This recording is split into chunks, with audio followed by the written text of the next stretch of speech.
Merci pour cette opportunité. Toi qui bâtis l'histoire d'une destinée, toi qui bâtis la vie d'une personne, ce matin nous venons vers toi. Nous venons parce que nous sommes convaincus d'une chose, que autant tu l'as fait hier dans la vie des patriarches, autant tu l'as fait hier dans la vie des prophètes, des apôtres, tu peux aujourd'hui encore bâtir une destinée. Tu peux encore, au jour d'aujourd'hui, bâtir une vie. Merci encore pour ce moment. Merci pour tout un chacun qui est ici pour bâtir sa destinée. Laisse que ce message trouve sa place dans la vie de quelqu'un et que ce message change le cours de l'histoire d'une vie, d'une destinée. Dans le nom de Jésus. Saint-Esprit, prends ton chemin. Nous avons ainsi prié. Amen.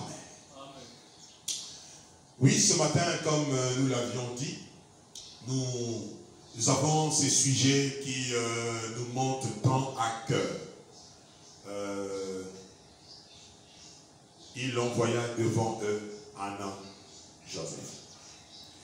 Alors, c'est une façon pour nous aussi de saluer la personne qui est juste à côté de nous. Il envoya devant eux un homme, Joseph. Alors, nous allons nous appuyer sur le texte de Psaume 105, le verset 16e jusqu'au verset 20e, et je vais faire la lecture très rapidement. Verset 16e, Psaume 105e. J'espère que vous y êtes. J'aime ce que le pasteur Roland a l'habitude de dire lorsque la question était posée à une foule. Vous y êtes? Oui, nous y êtes. Alors nous y sommes.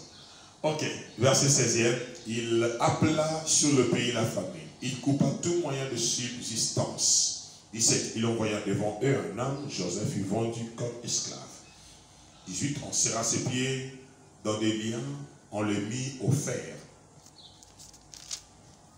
19e, jusqu'au temps où arriva ce qu'il avait annoncé et où la parole de l'Éternel l'éprouva.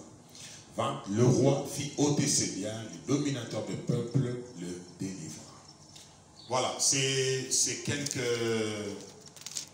versets de Psaume 105e qui vont nous aider à aller dans ces sujets. Il envoya, comme je disais, devant eux un homme, Joseph. Nous allons tenter de définir le personnage clé, définir son nom et donner quelques commentaires. Et ça, c'est le premier point. Et le deuxième point, nous allons parler des noms dits des dieux. Alors, je m'en vais définir le nom de Joseph. Joseph, en hébreu, Youssef, qui veut tout simplement dire que l'Éternel ajoute ou qu'il enlève. Que l'Éternel ajoute ou qu'il enlève. C'est ça, Joseph, en hébreu. Que l'Éternel ajoute ou qu'il enlève. Autant l'Éternel peut ajouter dans nos vies, autant il peut aussi enlever. Autant il peut enlever, il peut ajouter. Tout dépend de la façon dont il juge bon de le faire. Dans la vie, nous sommes confrontés à ces genres de situations et de réalités. Par moments, on sent comme si il y a quelque chose qui s'ajoute dans notre vie. Mais il y a des moments aussi, on sent comme s'il y a quelque chose qui est enlevé de notre vie. Ça peut être notre liberté qui nous est enlevée. Ça peut être notre dignité qui nous est enlevée. Mais il arrive aussi des moments où nous sentons que nous étions comme cloisonnés quelque part. Nous étions comme limités dans nos mouvements. Mais à un moment donné, on ne sait plus rien contrôler. On sent vraiment qu'on peut aller à gauche, on peut aller à droite. On se dit, mais qu'est-ce qui se passe? Et c'est ça l'effet même de l'Éternel quand il ajoute ou encore quand il enlève. Mais Joseph, en hébreu toujours, c'est aussi l'Oseph. L'Oseph qui veut tout simplement dire il ajoutera. C'est comme si on est dans une situation, dans un état, on n'a pas la chose, mais on veut tout simplement dire que, hey, cool down, sois en paix, sois calme, il ajoutera. Il n'a pas besoin de te le dire de la manière dont toi tu veux, mais tu peux avoir cette certitude, développer cette certitude en toi que Dieu ajoutera. Pendant qu'on est là, ces nombreux en train de vouloir entrer dans ce sujet, il envoyant devant eux un homme, Joseph. J'aimerais rassurer quelqu'un que le Dieu de la Bible ne se trompe jamais. La Bible déclare, celui qui a fait la promesse, il est fidèle. Et lui, il le fera. Il n'a pas besoin de partenaires, il n'a pas besoin des associés pour l'aider à faire ce qu'il veut faire. Il n'a pas besoin, j'aime bien mon ami, Pasteur Chadari, souvent il est courageux, il est animé de bonne volonté, mais Dieu n'a pas besoin forcément d'un homme qui s'appelle Chadari pour faire ce qu'il veut faire. J'aime quand le pasteur Christian Koundé est en train de parler un matin, je l'ai suivi, oh quel speech. Il parlait des apôtres qui étaient fatigués, ils ont péché toute la nuit, ils commençaient déjà à emballer leur filet parce qu'il n'y avait plus d'espoir. Je vais dire à quelqu'un, quand toi tu sens vraiment qu'il n'y a plus d'espoir, le Dieu des espoirs est toujours là. Et quand lui veut faire, il n'a pas besoin des assistants, il n'a pas besoin, et il n'en aura jamais besoin. Je vais dire à quelqu'un pendant que vous êtes là, soyez armés de cette confiance que Dieu ajoutera. Il ajoutera. Ta course ne s'achèvera pas là où les gens veulent t'arrêter. Dieu ira plus loin parce qu'il va ajouter. Il a fait avec Joseph, il a fait avec beaucoup de gens, il le fera aussi avec toi. Pendant que tu m'écoutes, j'aimerais, comme au temps d'Ézéchiel, la Bible déclare, lorsque l'Éternel lui parla, l'Esprit entrant en lui et fit debout. J'aimerais, pendant qu'ils sont en train de parler, qu'un esprit sortant de cette parole, un esprit de la certitude rentre dans ton cœur pour te dire que Dieu ajoutera. Il ajoutera ce qui manque. Si on est encore dans le célibat, Dieu ajoutera les mariages. Si on est encore chômeur, Dieu ajoutera les travaux. Il ajoutera l'emploi. Si on est stérile, Dieu ajoutera la fécondité. Les choses ne s'arrêteront pas comme elles sont ou comme elles se présentent. Alors Joseph, il était 11e de Jacob. Il était l'aîné de Rachel. En le mettant au monde, c'est alors que Rachel a dit que l'Éternel m'ajoute un fils. Oh, j'aime beaucoup ça. Oh, j'aime beaucoup ça. Et lorsque Rachel, qui a souffert d'une certaine stérilité pendant de très longues années, sa sœur Léa, qui l'a précédée, qui est allée plus tôt en mariage qu'elle, et quelques temps après, elle est aussi entrée dans le mariage, mais par rapport à la conception, elle ne concevait pas, elle était stérile. Elle avait un problème, un souci de maternité. Ça ne venait pas. Elle attendait, ça ne venait pas. Mais sa sœur avait déjà des enfants. Oh, je veux le dire à quelqu'un, ce qui n'arrive pas arrivera. Ce qui n'est pas encore là, sera.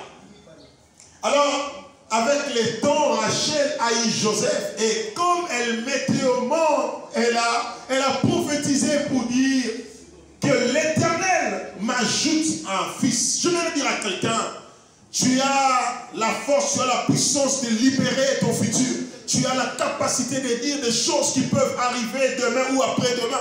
Et cette femme avait compris que ce que je n'avais pas, et maintenant que quelque chose, je le signe. Alors je crois que l'Éternel m'ajoute.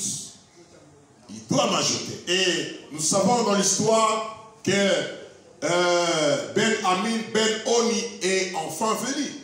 Dieu, il ne ment pas. S'il l'a fait hier, il va le faire encore aujourd'hui. Il le fera. Parce qu'il est fidèle. Alors, c'est pourquoi alors, elle a appelé son aîné Joseph. Et nous pouvons le voir dans Genèse chapitre 30, le verset 22 jusqu'au verset 24.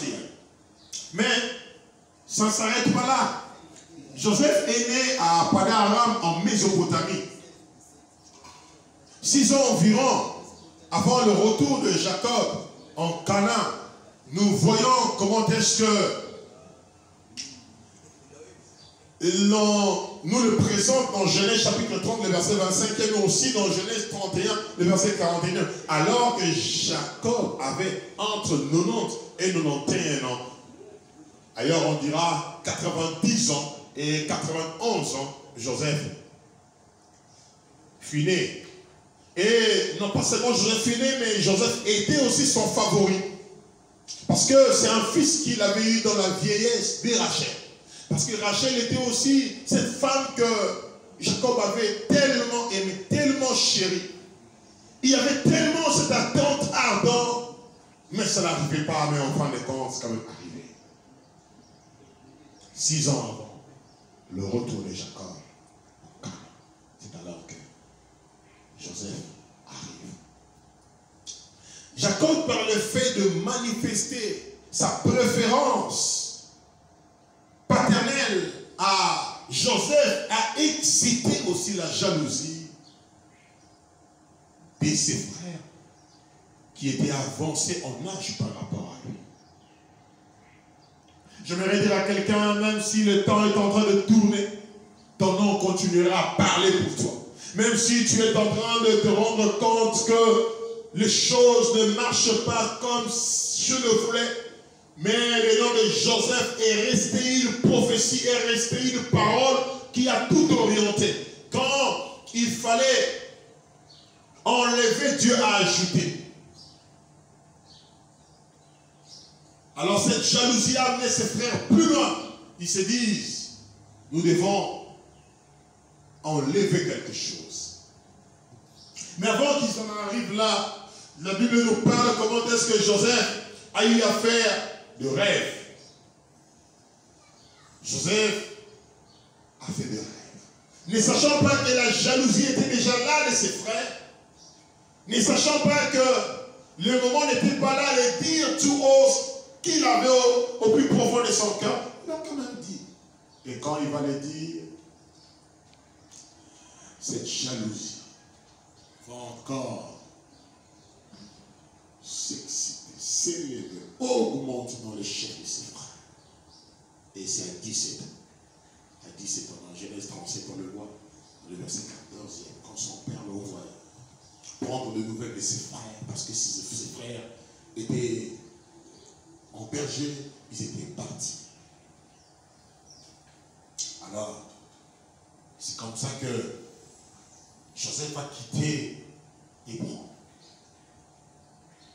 pour aller à Sychem, là où ses frères étaient en train de paître les brebis de leur père. Mais quand il arrive là-bas, il ne trouve pas ses frères. Alors, il sera obligé d'aller plus loin, parce qu'il y a un certain homme qu'il ne connaissait pas, qui le rencontra, qui lui indiqua la direction de Dothan, là où ses frères étaient enfin partis.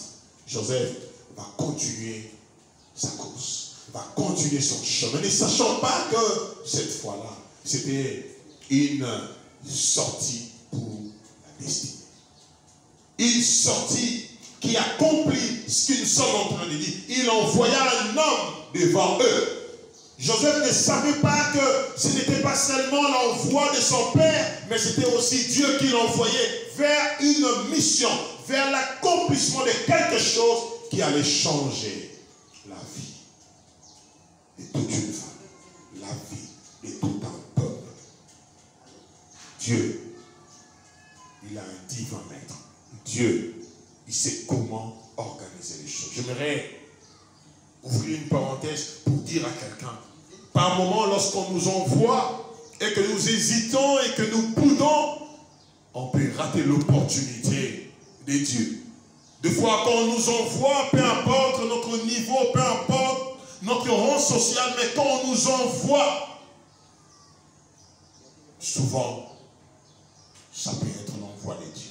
Alors, c'est toujours important de discerner derrière l'envoi humain, l'envoi de Dieu. Et pour Joseph, c'est Dieu qui l'envoyait, c'est Dieu qui lui disait, va, je serai avec toi, va, je t'amène quelque part, va, je vais faire quelque chose avec toi. Pendant que je suis en train de parler, je sais, je sens que quelqu'un est sur le point d'être envoyé. Quelqu'un est sur le point de partir. Ma prière est que ce soit toi, cette personne-là. Ma prière est que Herman soit envoyé. Ma prière est que Rolly soit envoyé. Pendant que vous me suivez, je prie que Dieu vous envoie. Ça peut paraître informe parce que c'est un homme qui le dit, mais derrière la voix d'un homme que Dieu t'envoie. Je prie Dieu que ce soit le moment pour pasteur Chagari d'être envoyé. Oh yes. Je prie Dieu pour que ce soit le moment pour pasteur Christian Condé d'être envoyé. Que ça paraisse non-sens, mais que ce soit Dieu derrière. Que ce soit Dieu derrière. J'aimerais rapidement parler de ce scénario quand les frères le voient arriver. Ils ont dit, voilà les faiseurs de songes qui est là. Ils ont imaginé des choses. Ils ont même fait ce qu'ils voulaient bien faire. Mais Dieu a tellement contrôlé les choses que Joseph n'était plus seulement resté dans le trou. Ils l'ont vendu. Et Joseph est enfin parti vers la direction que Dieu voulait de lui. Je disais le deuxième point, je parlerai des noms dits des dieux. Tout ce scénario n'était que l'achèvement d'un processus en rapport avec son rêve quant à sa mission future. Pourtant, Joseph et ses frères n'ont compris rien en amont. Dieu n'a pas besoin de faire asseoir toute une famille et commencer à nous expliquer ce qu'il veut réellement faire. Non, c'est pas comme ça que Dieu opère. Des fois, il ne dit rien, mais il y a quelque chose qui s'est fait. Des fois, il n'y a pas les desseins que Dieu est là, mais Dieu est là. Imaginez un peu si Dieu avait fait asseoir papa, maman. Entre nous, Rachel n'était plus là. Je peux parler de Léa et les autres. Si Dieu les avait fait asseoir pour commencer à expliquer des choses, voilà, je vais maintenant faire ceci, cela avec votre fils. Voilà, frère, vous, je vais faire ça, vous allez jouer tel rôle. Qui aurait accepté avec la jalousie qui était déjà là? Personne n'aurait accepté de jeter Joseph dans un trou. Personne n'aurait accepté de vendre Joseph. Non. Pourquoi le vendre? Pour qu'il devienne. Pourquoi faire ceci? Et des fois, nous souffrons de choses. On sent comme si il y a quelque chose qui nous est enlevé. Laisse ce qui était enlevé soit enlevé. Accepte ce moment. Accepte ce moment. Des fois, c'est difficile, oui. Je n'aurai pas de mots qu'il faut pour te dire comment tu dois accepter ce temps où tu sens réellement qu'il y a quelque chose qui devait être en toi qui t'est enlevé. Joseph, qui vivait paisiblement à côté de son père, a vu comment est-ce qu'on l'a dégradé, on l'a enlevé. Ce qui faisait sa valeur, ce qui faisait sa dignité. Quand il se sentait fils de Joseph, il était fier, mec. On enlève des choses. Oui, que les hommes t'enlèvent ce qui est extérieur. Que des hommes t'enlèvent ce qu'ils peuvent bien t'enlever. Mais je voudrais te dire que les hommes ne pourront jamais enlever le plan de Dieu, les desseins de Dieu sur ta vie. Aussi longtemps que des hommes ne pourront jamais enlever le plan et le but de Dieu, le dessein de Dieu dans ta vie, c'est-à-dire, ils travailleront pour l'accomplissement de la chose. Voilà pourquoi la Bible dit, toute chose concourt au bien de ceux qui aiment Dieu et de ceux-là qui sont appelés à son dessein. Et la Bible dit, ce sont des choses que l'œil humain n'a point vues, des choses que l'oreille n'a jamais entendues, des choses qui ne sont jamais montées dans le cœur de l'homme, mais ce sont des choses que Dieu a préparées. Dieu a préparé. Dieu a préparé. Quand est-ce qu'il a préparé ça? Je ne sais pas. Mais tout ce que je sais, Dieu a préparé.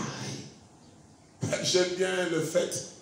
Lorsque nous avons une fête, ce n'est pas l'invité qui prépare la nourriture à la fête. Non. Lorsqu'il y a fête, il y a quelqu'un qui prépare les choses, qui prépare le lieu d'accueil, qui prépare ce que les gens vont boire et manger. Je me souviens encore de ces noces de Cana lorsque le vin a manqué.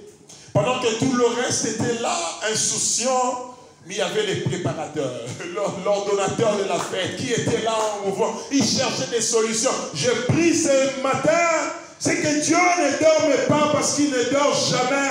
Celui qui veille sur Israël, il ne sommeille jamais. Alors parce qu'il ne dort, il ne sommeille, qu'il achève, qu'il finisse ce qu'il a commencé. Que sa préparation voie le jour. Que les gens sentent que, hey, là c'est Dieu qui est en train de faire. Et c'est le cas de Joseph. Dieu n'avait pas besoin de le dire à haute voix. Mais Dieu était en train de préparer. God make a way. Dieu prend soin de moi. Lorsque tout semble perdu. Oh yes. Souvent il travaille de la manière dont nous les hommes, nous ne comprenons pas. Je sens ce matin que Dieu est en train de faire un chemin pour quelqu'un. Ce matin, Dieu est en train de préparer quelque chose pour quelqu'un. Alléluia. God will make a way when there seems to be no way. Alléluia. Dieu prend soin de moi lorsque tout semble perdu. Sa manière d'agir m'est inconnue, mais prend soin de moi. Alléluia. Oh yes, réalise-le dans ton cœur. Comment Dieu est en train de faire un chemin. Comment il est en train d'opérer.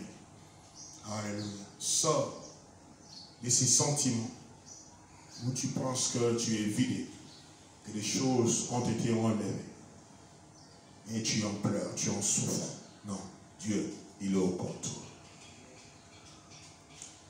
Je dirais à mon âme, il est au contrôle. Il est au contrôle. Je lève mes mains vers le ciel. Je te donne mon âme. Je dirai à mon âme, tu es Dieu de tout. Alléluia. Et bah, c'était généralement Dieu de tout. Il était le Dieu de Joseph, il est le Dieu de quelqu'un ce matin. Alléluia. Oui, merci Seigneur. Merci pour cette parole. Dans le nom de Jésus. Dans le nom de Jésus. Dans le nom de Jésus. Amen. Est-ce qu'on peut acclamer les Seigneurs?